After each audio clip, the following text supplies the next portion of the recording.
bà các bà video má cứ nói mà mình ở cái pay mong cha bị chạ chào hay cái ní cứ chỉ mình nói để pay trên kế này không bộ vật thật sai tao giờ mà mới tại ở cái thằng một hạt ấy bạn nhóm pay mày Dạ.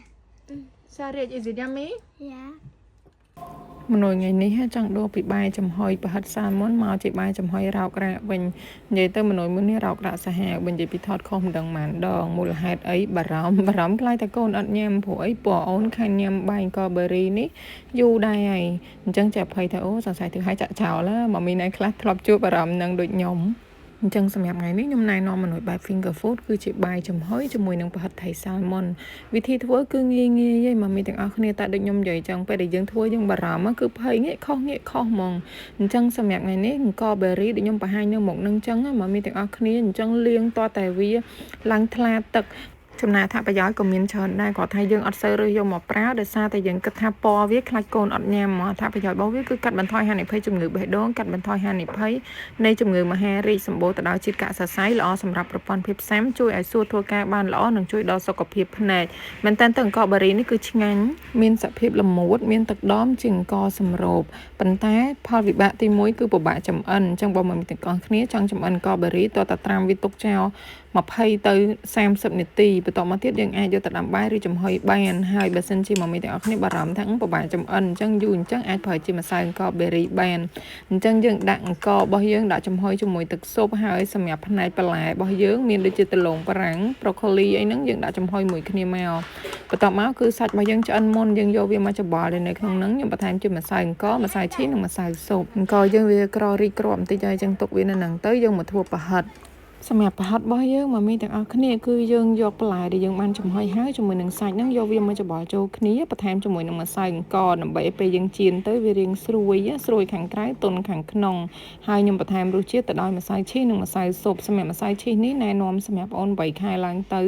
ក្លិនឈ្ងុយរសជាតិឆ្ងាញ់សម្បូរកាល់ស្យូមនិងវីតាមីន D ហើយចំណែកម្សៅស៊ុបរូបមន្តមាន់ពិសេសនេះមកមានទាំងអស់គ្នានិយាយទៅអាស៊ុបកំប៉ុងនេះគឺរូបមន្តពិសេសសាច់ម្សៅវាឡើងម៉ត់ឈឹងដោយម្សៅផាត់មុខយើងអញ្ចឹងវាធ្វើឲ្យអាហាររបស់យើងចូលជាតិគ្នាបានល្អ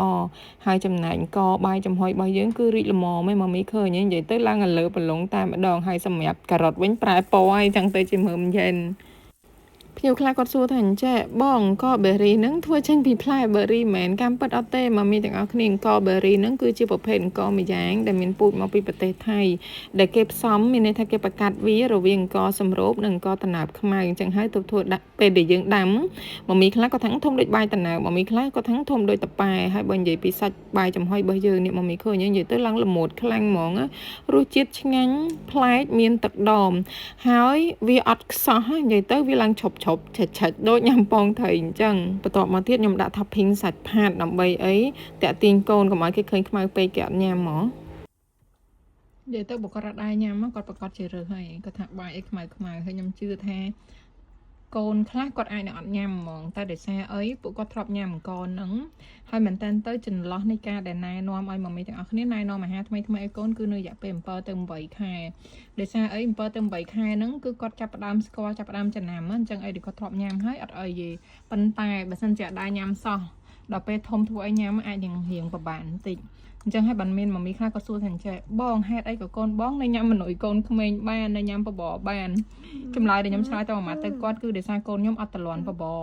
គាត់ញ៉ាំបបរធំតែប្រហែលខែទេពេលដល់ចូលដល់7 8ខែអីគឺគាត់ញ៉ាំពួកអស់អញ្ចឹងហើយដូចបាយនេះអីអូនរត់ញ៉ាំតាំងពីអាយុដូចជា8ខែ10ខែប្រហិតនេះក៏មនុស្សចាំងសម្រាប់គាត់ដែរតែឥឡូវយើងយកមកឆ្នៃថ្មី idea សម្រាប់ម៉ាមីទាំងអស់គ្នាដែលចង់ធ្វើអាហារបែប finger food ឲ្យកូនណាហើយអត់ដឹងធ្វើបែបម៉េចសម្រាប់ម៉ាមីដែលចង់ដឹងថាតើគ្រឿងទេសនេះខ្ញុំប្រើឲ្យគេខ្លះអាចមើលនៅtrongវីដេអូនេះបានហើយសម្រាប់ការមានចង្អុលផ្សេងតាក់ទងនឹងរបបអាហារកូនឬក៏ចង់ពិភាក្សាការលក់ដុំទិញរាយអីអាចតាក់ទងមកកូនដំរីបានអរគុណច្រើន